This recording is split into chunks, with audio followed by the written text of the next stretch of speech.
Hello everybody, and welcome to another video of Green Square Talks Battlebots. Excuse the mask I'm wearing right now as I'm currently in a location where I need to wear one and such. So joining me today, we got co-hosts Pory Nog and Civilian Arc. Be sure to check out their YouTube channels as both of them post lots of interesting content. How are you both doing today? For the second week in a row, we have had no controversy in BattleBots. I This don't is know. I mean, Rusty's dead, dude. I mean, that's kind of controversial. that is true. But yeah, 2 weeks in a row where we haven't had any serious drama happen because of a fight in an episode here and such. So I mean, to so be yeah, fair, I disagreed with the Smee decision. I just wasn't here last week. yeah. Oh, Yeah, that one was possibly controversial, but it's not one where it would cause some serious drama and such. yeah. It But was close. but yeah, this video will be full of spoilers from last Thursday's episode. So if you're watching this video and you don't want to hear spoilers, I would recommend watching this video probably another time after you've seen that episode or at least seen the fights. So let's now get to the first battle where we have Captain Shredderator and Axe Backwards. Both of these Ooh. two in a must-win situation here, as we saw Axe Backwards get destroyed by Malice in the first episode, and we saw Captain Shredderator take a close and kind of disappointing defeat to Lockjaw in the very first Mhm. episode of the season. So both of these bots currently at 0-1, looking for a win to keep their top 32 hopes alive here. So thoughts on this fight? This was a pretty good strategy from both teams. Like, this was the first time I've ever seen Axe Backwards weapon actually spinning up for the most part. Like, I know it's been up for the Deep Six and Malice fight, but this was the first time it was like spinning for a good while. Like, you could see it moving fast. Yeah, it was a very good fight. I feel like they should use that wedge configuration like permanently because Yeah, it seems to work. yeah, I think they should do that. Yeah, I completely agree. Now, this was definitely one of the first fights where we've seen both of these bots work properly for a reasonably long amount of time here. Now, his Axe Backwards drum spinner just did not stop spinning, and many Mm-hmm. times last season and such, we saw them land one small hit on their opponent, and then it would stop spinning for the rest of the fight and such. That thing kept spinning, and we saw it land some hits on Captain Shredderator. Then Captain Shredderator as well. They kept moving, they kept spinning and such, including they It really kept kept spinning. spinning, including they kept spinning for 40 And the minutes one, after the fight ended and such. So, but yeah, They this were was just like, an we gotta fix our reliability issues, so they fixed it too good. yeah, they yeah. fixed it too reliably. But yeah, I completely agree that Axe Backwards, that wedge was very effective. I'm surprised. I'm honestly now surprised they didn't use it in their fight with Malice, as including the flaming backside there combo with the wedge was quite awesome to watch. So well, basically we saw lots of weapon on weapon, including Captain Shredder land a few shots to Axe Backwards wheels, and then it ended after one of Axe Backwards wheels got knocked off completely and such. So Captain Shredder came out with the win. They are now 1-1. And so a question for all three of us to answer here. Now that Captain Shredder is right now sitting at 1-1 and Axe Backwards is sitting at 0-2. What do you think their standings are right now for the top 32? Right? Axe Backwards is definitely out. Let's be real. I mean, they're great robot, they're fun to watch, but they're not making the bracket. Captain Shredder, if they win their next fight, they're definitely in 100%. For me, I think Axe Backwards is probably out of it unless they get a really great win in their next fight. This was probably their best fight ever since their Ultimo Destructo fight, though. Easily their best performance ever. Mm-hmm. but I do think they're out. Captain Shredderator, they need to get a win in their third fight. It doesn't matter how, they just need to get a win, and I think they'll be in if they win. Mm-hmm. Definitely. Very nice. Yeah, with Axe Backwards, and which Civilian is right, this is the first time they've worked. This is the first time they've worked this well since both their win against Ultimo Destructo and the Rumble with Deviled Egg and Basilisk, I believe it was. Which they should have won. And such, Yeah. yes, which they should have won that battle. I disagreed with that decision, as did some of you guys, it sounds like. Yep. Yeah. But I think they're most likely out, as I think their odds are not 0, but are incredibly small of making the top 32. Then as for Captain Shredderator, they either need to, I think if they either win their third fight or if they lose it in impressive fashion, kind of like that loss to Rotator or something like that, I think they'll make the top 32. Now, as they got an impressive win here against Axe Backwards, and they probably would have won that battle with Lockjaw if not for the pin and stuff, knowing the issues Lockjaw was having in that one. So I think Captain Strider is in a good place right now to make the top 32, but then we'll have to see how well they do in their third fight. Yeah. So anything else from you two on this one before we get to the next battle? It was just happy to see both these bots in working condition for once. I mean, both these bots went 0-4 last season, and they put on a heck of a show for us. Yeah, it was a good fight. Yeah, kind of like what Brian Nave said before the fight began. Both bots have had a ton of bad luck throughout the past few seasons, and this one we saw them both work properly and such. It was quite fun to watch. All right, fight number 2, we got Copperhead and P1.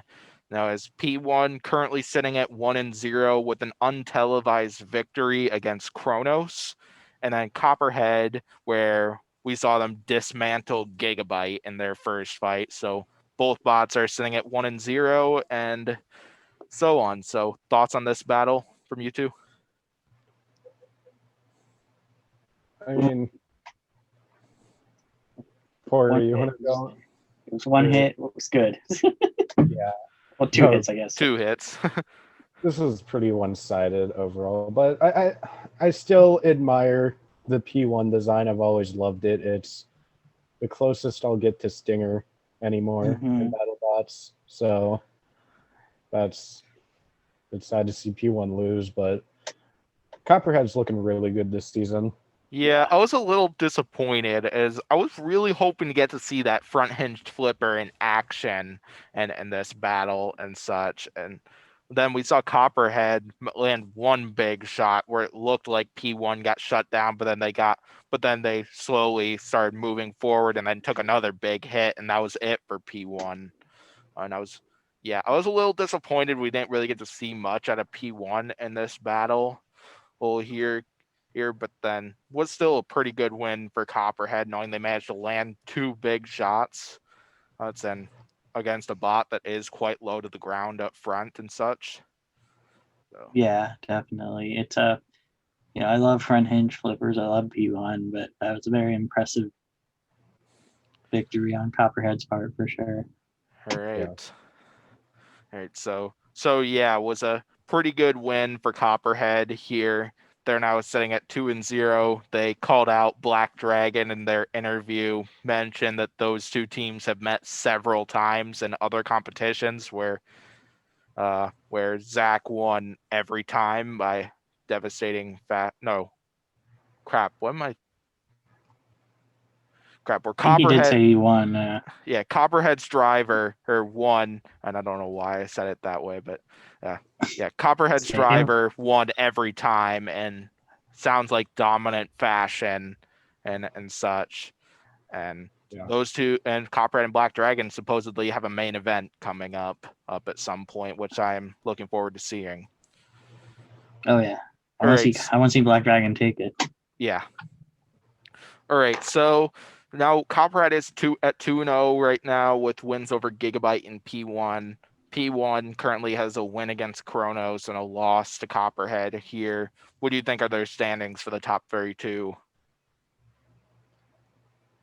Copperhead, I think, is in, and depending on how he performs on Black, I think no matter what happens in their Black Dragon fight, they're gonna get like the top 16. They're gonna be in the top 16 seeds. But I think their Black Dragon fight will depend on whether they get like top 5 or they get through like a 16 to like 6 seed. P1, I'm not too sure about. Usually, when you get an unaired fight, it means your fight wasn't that impressive, really. And I'm guessing it looked like Kronos had some spinning problems from what they showed. So I think P1 still needs an impressive victory. And if it doesn't, I think they'll be out. Yeah, I agree.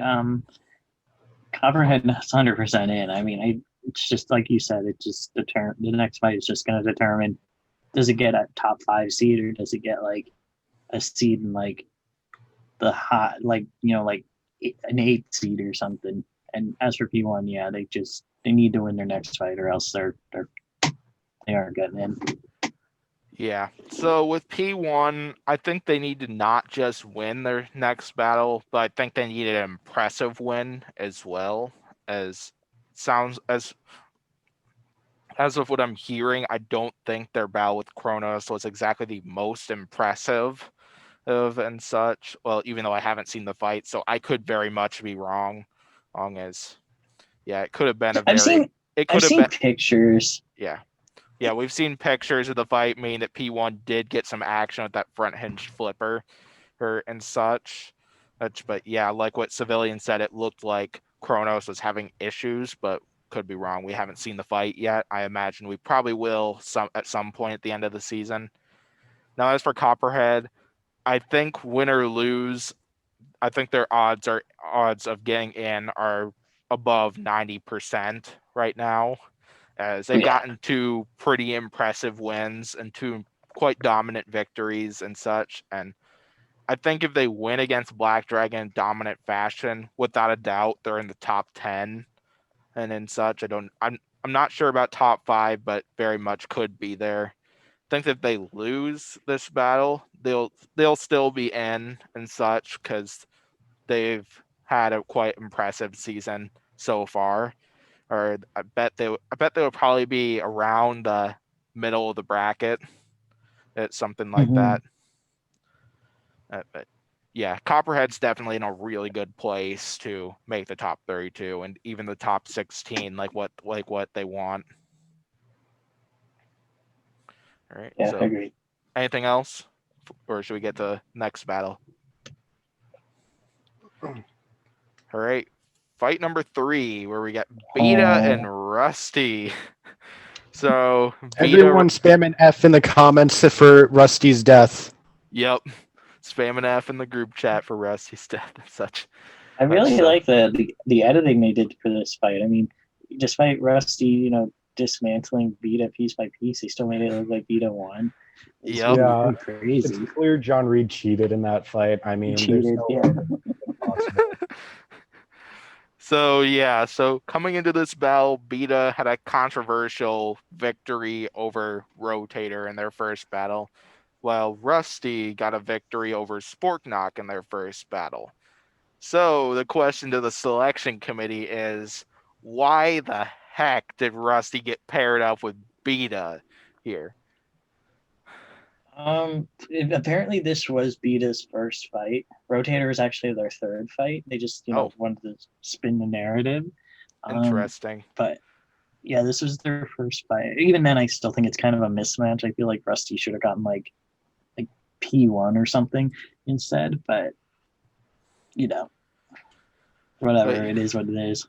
You usually want to give like good bots like Beta maybe some easy opponents in there to make them go into the top 32.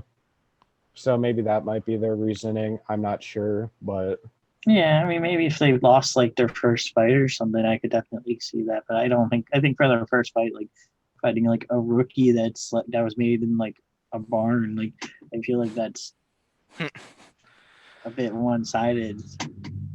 True.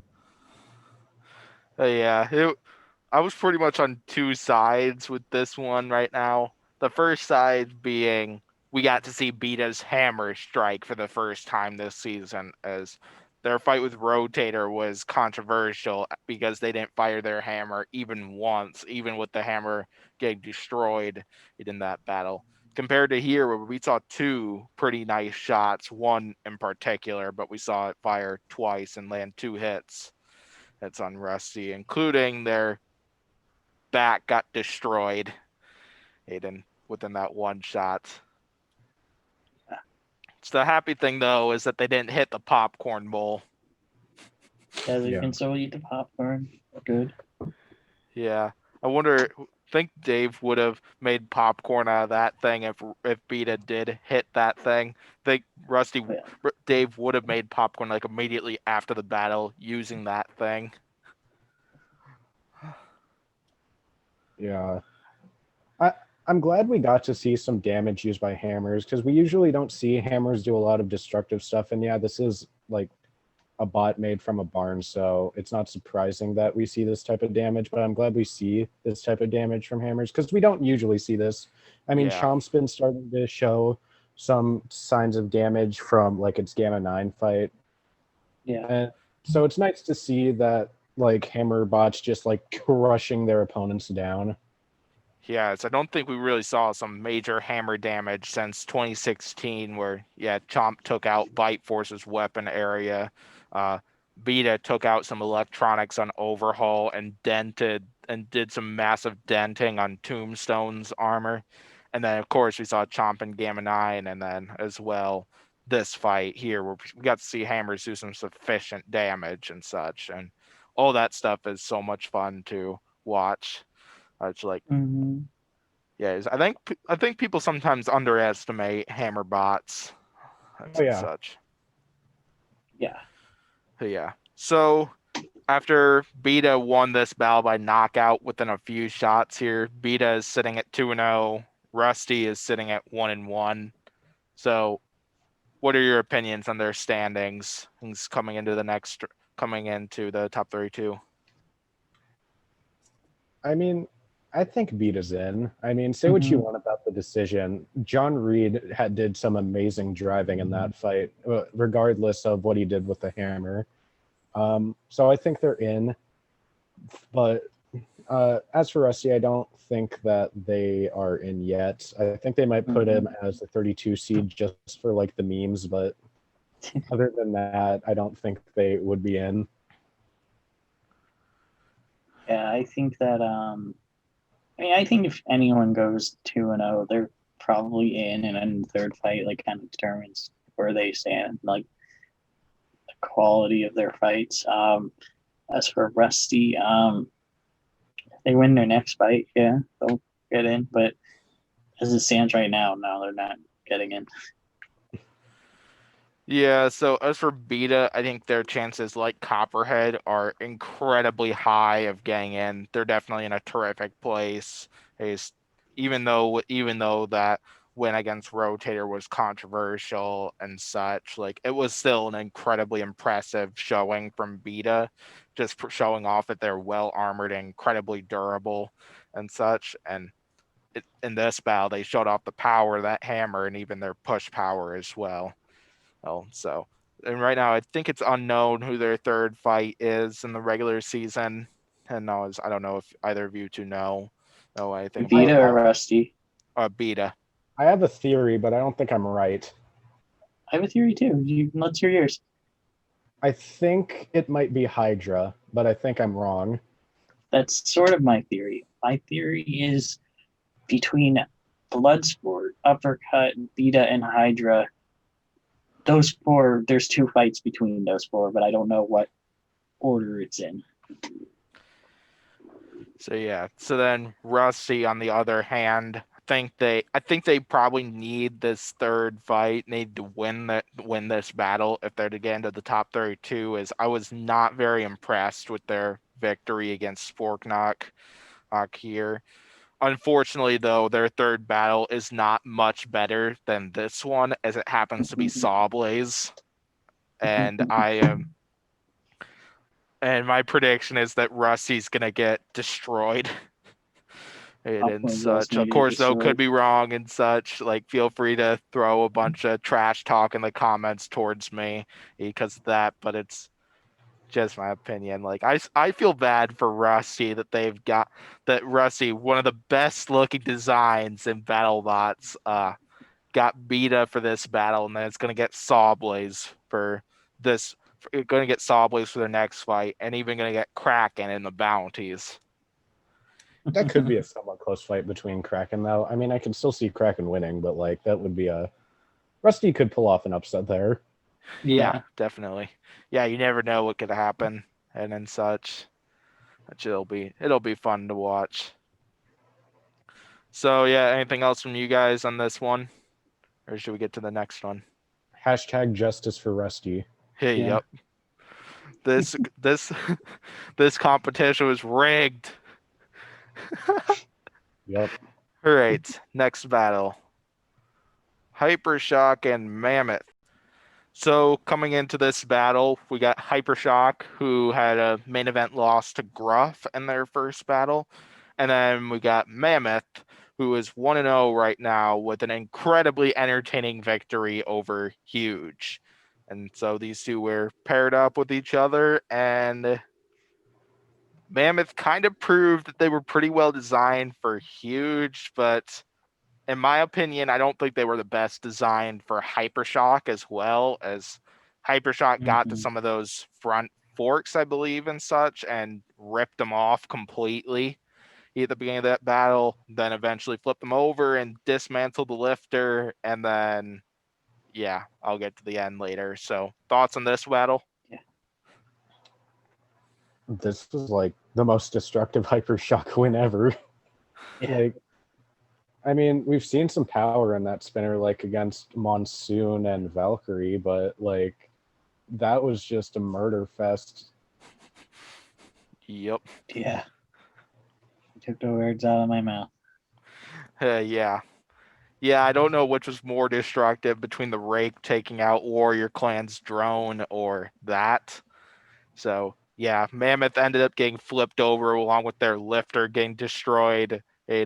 Ricky Williams asked Will Bales to hit him again, try to flip him over and such. And that caused a battery fire because exactly where Hypershock hit was right where Mammoth's lithium batteries are being right where Mammoth's lithium batteries are at, and they'll cause a battery fire like that. And yeah, it was probably fun for the arena crew to put out because lithium batteries are fun to deal with and such, knowing what those things do if they even get scratched a small amount and such.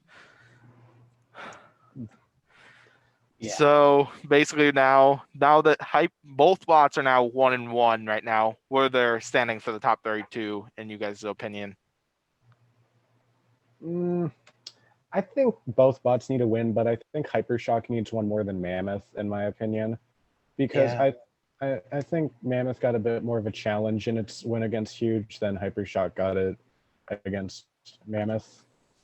And Hypershock showed some problems in its loss. From what I know, Mammoth was working at 100% against Hypershock, but just got dismantled. So I think both bots need a win, but Hypershock a bit more. Yeah, I agree. That's pretty much where I stand on it. Hypershock looked good in this fight, but in his first fight, it got beat pretty bad. And Mammoth, it worked in this fight. It just happened to, Get a spinner. Hypershock. He got dismembered, and but also its win against Huge was like incredibly impressive, and by all accounts, it probably should not have won that fight, but they went against all odds and did it. With this fight against Hypershock, I looked at it, I'm like, Hypershock, as long as they're working properly, they probably have this in the bag. Yeah, definitely. So start with Hypershock here. Yeah, I think they probably need they probably need to win their third fight. I don't know who it's up against. I don't know for sure who it's up against. We know they're taking on Endgame at some point. I I believe we've seen stuff that have shown that they're taking on Hydra at some point, right, and such. I don't know which one comes first. Like I know the end game and fight is a few episodes away, but it's possible that I, could be a top 32 fight if Hypershock even makes it I and think such. I think it would make more sense if they had Hypershock fight Endgame in preseason because I'm not sure if they would schedule a rematch that quickly because they fought each other in the 2019 season as an exhibition. So I think Hydra and Hypershock might be the postseason fight. Yeah, and I think the way the bracket, the way the episodes are formed, because that's an episode 10. The way I'm seeing it is episode 11 and 12 are going to be the round of 32. 13 is going to be the round of 16, and then 14 is going to be the rest. That's what I I'm think it's going to thinking. end up being. That's That where I'm at as well. that would definitely make sense, and if it's true and such. Yeah, and so as for Mammoth, I think they probably need a second win as well. Like even though Mhm. I do believe they are in a pretty good place right now, I think they probably need a second win. As I think if they lose their third battle and fall to 1 and 2, I'm betting they're most likely to pick a few others who go 1 and 2, like for example, Witch Doctor, Huge, and Rotator if they potentially win their third battle and such. Mhm. I feel like the selection committee would most likely choose those three over Mammoth. Nothing against Mammoth Yeah. though. Oh, Yeah. but still, like Mammoth is still a force to be reckoned with. Then before we get to the next battle, the last question for this one is: if Mammoth would have flipped Hypershock, do you think the outcome of this battle would have changed at all? Because according to the bot whisper, Hypershock didn't have a working self-right mechanism coming into this battle. I think I think maybe. I'm not too sure because the weapon could still spin and screw up Mammoth a lot. So if Mammoth's not careful, it could still damage Mammoth a lot. So I'm not too sure about if it would make a difference or not. I think it would prolong the fight a little longer, but I think it would have had a similar outcome still because he would have still driven into him with the weapon if he was upside down. Yeah. Yeah, in my opinion, I think the outcome would probably be the same as well, but I think Mammoth definitely would have gotten a lot more action and on Hypershock and gotten a lot more points if the fight was to go the full 3 minutes and such. Which, and but yeah, I think Hypershock probably still would have won the fight, knowing the weapon still works despite them being upside down, just knowing their fight with Breaker Box last season. But I think it would just delay a similar result to what happened in this battle. All right, next battle, Sub-Zero and Sporknock. So Sub-Zero coming into this battle with a 1-1 record, a loss to Jackpot, and then a win against Grabot. Sporknock right now sitting at 0-1 with a loss to Rusty. And so Sub-Zero, they struck again. We saw them just land flip after flip on Sporkanock and so on. And Sporkanock eventually stopped working and such, and Sub-Zero came out of it with the knockout. So, thoughts on this one from both of you? Did any? I want to ask some. I want to ask you two a question. Going into this season, did you ever consider that Sub-Zero would go 2-1 without knowing who they're fighting? Did you guys think they would get 2-1? I believe they would have actually. I actually put them on my fantasy team because I heard that Sub-Zero made a ton of major improvements for this season ever since Jerry Clark handed over the captain stuff to whatever his name is that's doing it right now. Sorry, I don't remember the name out of my mind. I know Logan Davis. Yeah, ever since Logan Davis got handed the controls and stuff, uh, Sub-Zero supposedly had a lot of major improvements made to it and such, and I definitely believe they were going to do pretty well this season. I think you're muted, Pory. Yeah, it says you're muted.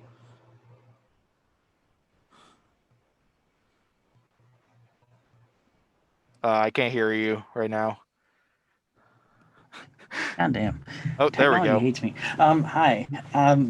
Yeah, I thought they were gonna do. I thought that they were gonna do well, but like, then the jackpot fight happened, and then I kind of lost faith. But now I'm like, but they did kind of get two pretty easy opponents for their two fights. True. Definitely. Just one moment, please. I'm gonna mute real quick. All right. So, yeah, what are your thoughts on this battle, Civilian? This was a pretty entertaining fight to watch. I mean, I love this photo also. I find it hilarious, just Sub-Zero defying gravity. But yeah, this fight was pretty entertaining. Not as entertaining as the Grabbot fight, in my opinion, but I do think that Sub-Zero put on a good show for the most part. And I might be wrong, or keep going. Go ahead. Go ahead, Green. Okay, yeah. So I might be wrong about this, but it looked like one of Sub-Zero's wedgelets was kind of getting in the way, kind of dangling off a little bit, as it kind of looked like it was. I think that's kind of one possible cause of that image right there, where Sub-Zero flipped themselves over, or and such. It kind of looked like it was getting in the way, as I've said already. And yeah, this fight, I think that kind of made this fight a little less entertaining than their win against Grabot, as you said, but it was still a fun fight to watch. It's always fun to watch flipper bots like Sub-Zero just land flip after flip against their opponent. Yeah, very entertaining fight overall. Was hoping we'd get to see Sub-Zero toss a bot out of the arena during the regular season and such. We know Yeah. they tried to do that against Sporknock here, but then sadly that didn't end up happening. No, but I mean, a win's a win, and that was still a pretty good win overall. Yeah, it was definitely not a bad win. So while we wait for Pory Nog to get back, what are your thoughts as for these two with the top 32? Sub-Zero's, I think Sub-Zero's in, but I think he's on the lower side of the bracket because of the easy two fights he got. I'd say he's in the bottom 20, in my opinion. I think he's going to get either from seed 20 to seed 32. I don't think he'll get like bottom 3, but like. Hello, can you hear me? Yeah. Okay, it actually works this time. Okay. All right, so Pory, what do you think about these two standing for the top 32? Sporknock is unfortunately out. I mean, even if they win the next fight, they're not getting in. I'm sorry. I love Sporknock, and it's a wonderful robot, but it's not getting in. But Sub-Zero, like, they're in, but they should probably get the lowest seed out of any of the 2-in-1 robots, in my opinion. I know that's a spicy take, but they should get the lowest seed because they've got 2 wins, but they got 2 wins against barely mobile robots, so that's like not as impressive as like say like Jackpot ripping Ghost Raptor in half or something, for example. Although they could take into consideration how Sub-Zero was dominating the Jackpot fight until it unfortunately shorted out. Yeah, but Jackpot was also barely mobile, so like that's True. kind of a point against it. True. Yeah, so as for Sporknock, I think their chances are also quite small of making the top 32, they've had mobile issues in their first two, in both this fight and their fight with Rusty and such, that kind of costed them, and we haven't really seen it work the best. I don't think their chances are 0, but I think they're quite small, like below 5% and such, which is not 0. There's still potential chances that they get in. I think they just need like an incredibly dominant and incredibly incredibly like effective win for their third battle in order to make the top 32, which I'm not sure if I really see that happening and such, which I could always be wrong. Because I love the design of Sporknock, but we just haven't really seen a lot of big stuff from it. Now, as for Sub-Zero, I think they're in the top 32, with them sitting at a 2-1 record right now. But kind of like what both of you have said, I think Sub-Zero is probably going to be a relatively low seed. As between all the bots that are either 2-0 or 2-1 or Mad Catter's 3-0 right now, I think Sub-Zero is probably going to have like the lowest seed out of them, and such, as Sub-Zero had a relatively Sub-Zero just had such an easy schedule with like Grabot and Sporkanock, who are both extremely vulnerable to flipper bots like that. Like, yes, they were two entertaining wins, but they weren't the most challenging opponents for Sub-Zero, and I think that'll kind of affect them when the selection committee ranks the top 32 and such. Like, I think if I took a good guess as of where I think Sub-Zero would get placed, I bet they'll probably be ranked. I'd probably say like I'd probably say like in the 20s somewhere. I was first thinking above 25, but yeah, I'm thinking somewhere between 20 and 27 probably would be where I'd rank Sub-Zero. Yeah. I'd put him like 24th right now for me. Yeah. So, anything else from you two, or should we get to the next one? Next one. I just realized that the hammer of Sporkanock is a spork. I don't know how long it took for me to realize this, but I figured this out. Well, that's just where it gets its name from. Yeah. All right. Next up, we got the second to last battle where we got Tracer and Bale Spear. Here, first up, we got Bale Spear, who had an untelevised loss to Deadlift here, so sitting at 0-1 coming into this battle. And then we got Tracer on the other hand, which coming into this battle, they were sitting at 0-2 with a loss to Ribot and then an untelevised loss to Hijinks and stuff. So Tracer is both of which were flipped over. Both of them in a must-win. Both of them in a must-win situation, but Tracer is probably in a bigger must-win situation, in between the two of them. So yeah, we saw Tracer land a ton of good hits with that vertical spinner and such, and knocked off one of the front panels, and eventually it looked like Bale Spear's wheels locked up or something, and such. So Tracer ended up winning this battle by KO, and we saw the mini bot get some pretty good action in on the battle. So, thoughts on this battle from you two? I wanted Bale Spear to win. Me too, Pory. We wanted Farmageddon. Well, we did get Farmageddon when they took on Chomp and the bounties. Yeah, that was a good one. Yeah. Before they got destroyed by Mad Catter. Yeah. I'm gonna address the elephant in the room. Tracer lost by getting flipped over by two horizontal spinners. Yeah, that's kind of interesting. Yeah. And so, yeah, we watched Tracer get flipped by two horizontal spinners and go up against a puncher. And yeah, nothing wrong with Bale Spear here. Is we love to see lots of unique designs and such, and a pneumatic spike bot like what Bale Spear has definitely brings a lot of the unique part in the sport here. Lots of those are always fun designs to watch. And we got to see it, and we got to see a pretty decent fight out of them and such. So what are your what do you think their standings are for the top 32? No. I'm pretty much there too. Tracer finished 1-2. I think they're out. I mean, they lost to getting flipped over, and they beat a robot whose first fight they almost didn't compete in because they couldn't use their bot broke down in like their first rumble. So like, I think Tracer's out, and I think Bale Spear's out.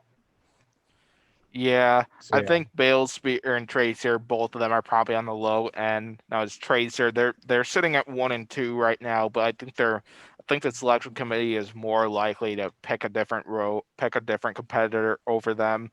Like, Tracer's definitely got the potential in the design, but the big thing they need to fix is their self-rating issue, as this bot looks like one where if you flip it over, or like where within like a simple like improvement or something like that, it could get flipped over and drive upside down, which it unfortunately could not do in the fight against Ribot or Hijinks, which could be a major design flaw and such. Like, yeah, I think Yeah. Tracer, if they come back next season with an improved design and such, possibly address the whole self-writing issue thing. I think Tracer can definitely make the postseason next time and such. Well, in their fight with P1, they added like the like ears on the top, and so that if they did get flipped over, they could run upside down. Yeah. Yeah, I think that's another option. I think going into next season, if there is a next season and Tracer is in next season, they need to make their bot a bit bigger because it seems a bit too compact, so it could get like thrown around a lot easier by like even horizontal spinners, like what happened with Ribot and Hijinks. So, like, I think Tracer's a definitely unique design. I mean, it looks like it has potential, but sadly, it didn't do well this year. Yeah. Yeah. And so then as for Bale Spear, I think their chances are incredibly low too, as of what it sounds like, their fight against Deadlift was not the most impressive, and we got to see a few punches out of it, but then it didn't really do anything to Tracer and such. And yeah, so far, like they would need like an incredibly impressive victory, like the most impressive victory we have seen all season if they're going to make the top 32, which I'm Only Bale Spear though could do it. definitely, it's possible. So yeah, any more thoughts, or should we get to the main event? Sounds like main event time, where we got Whiplash and Gruff for the main event, and a great battle between two control bots here. Now, is Whiplash coming? The last time we saw them was in the opening episode of the season, where they got dismantled by Sawblaze. And then we got Gruff, who roasted up Hypershock and came out with their first win. And so these two were paired up with each other for this battle, and it was an incredibly fun 3-minute battle to watch. It was good. Thoughts on this one? We're back.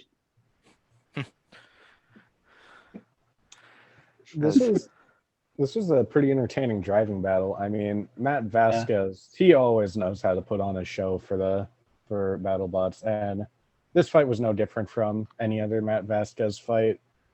And it's so nice to see Whiplash get a win again, especially after its tough loss against Sawblaze.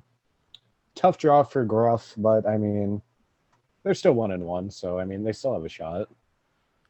Yeah, I was a little. They could. You go ahead, Pory. They could make a comeback, I think. But it was a fun fight. It was a good. I always love a good control fight, and this fight definitely delivered in that.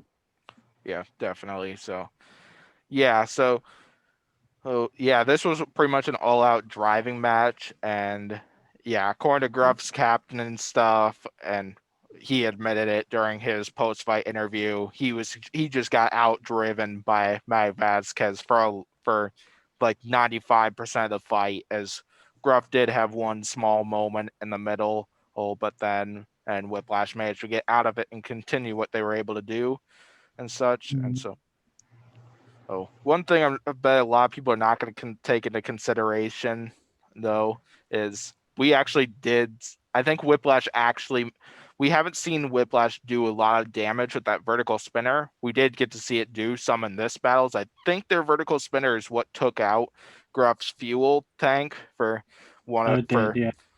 disabled their flame for the rest of the battle, and such. This is the most destructive we've seen Whiplash ever. It usually uses its lifter in all its fights, but it put its spinner to action in this fight and it paid off.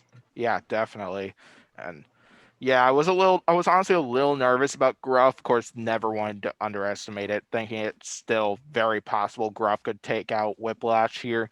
But the bot whisperer noticed that Gruff actually came in without a fork. I believe it was the left one and such. Which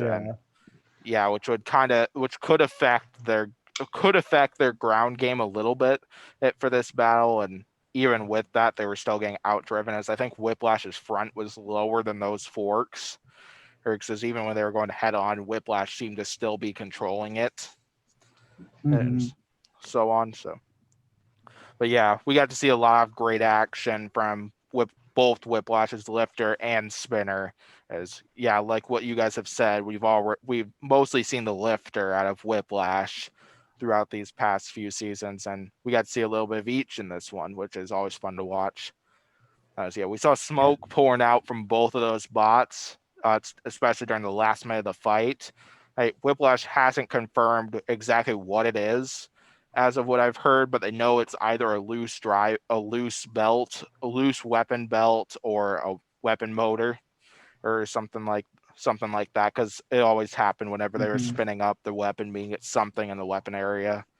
Yeah. Gruff, if I took a good guess, I bet it's their speed controllers that were overheating, but I'm not 100% sure, as I haven't seen anything and so far that has confirmed or disapproved that and such. So yeah. but yeah, this is still an entertaining main event to watch. So what for you two, what was your opinion on the judge's decision? It was right on the money. That's how I'd judge it. I don't disagree with that at all. Gruff was robbed. No, I'm kidding. No, it was perfect. It was fine. Yeah, I agreed with the decision as well. As I would have given. Yeah, I probably would have given Gruff a point for each damage, control, and aggression, but I would have given Whiplash everything else and such. Like, yeah, Gruff did put up a heck of a fight in this one and survived this. I don't think this would really. I think this one probably hurt them a little, but didn't hurt them too much. Now, as I think Gruff's still in a really good place, knowing their effective win they got over Hypershock. And so, speaking of that, what do you think the standings are like for these two bots, knowing they're both 1-1 right now? Okay. Whiplash, I think he's in. For his third fight, though, it'll depend on if he gets like a high middle seed or like a bottom middle seed. Because I think they're right now in like the middle category, and if they get 2-1, they'll get like the 16 through 10. But if they're like 1-2, they'll get like 21 through 17. As for Gruff,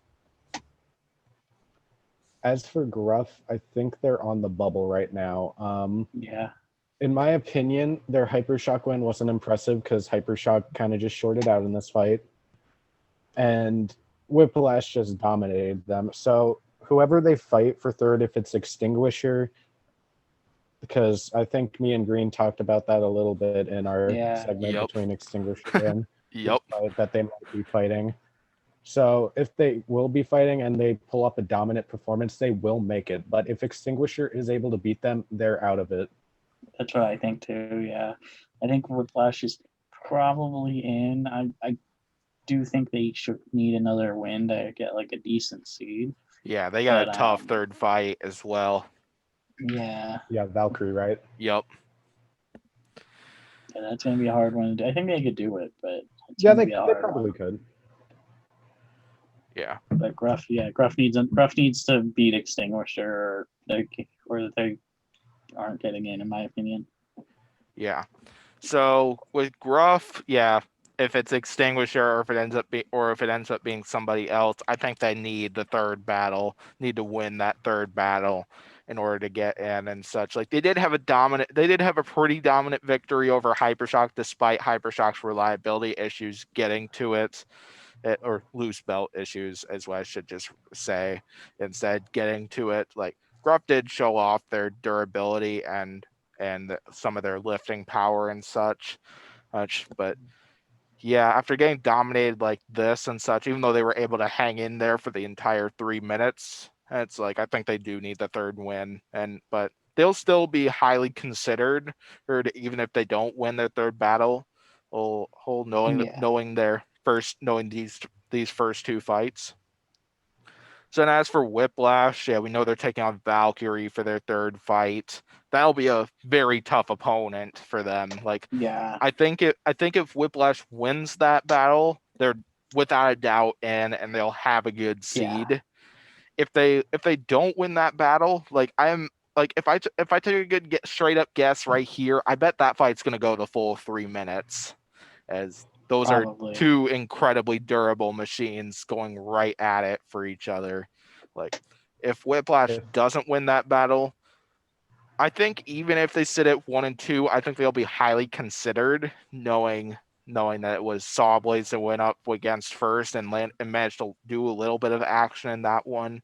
Then of course there was this battle here that they highly dominated, and then they get a horizontal spinner for their third battle and such. Like I think Whiplash will be highly considered for their third match, and it'll be fun to watch. Yeah, definitely. All right, so anything else from you two as for this battle and the rest of the fight card? Rusty was robbed. Armageddon. All right, so yeah. So I hope you enjoyed this episode as much as we did, as this was a fun episode to watch. Thank you for watching this video and such, and thank you for co-hosting Civilian and Pory, and I will hopefully see you for the next podcast.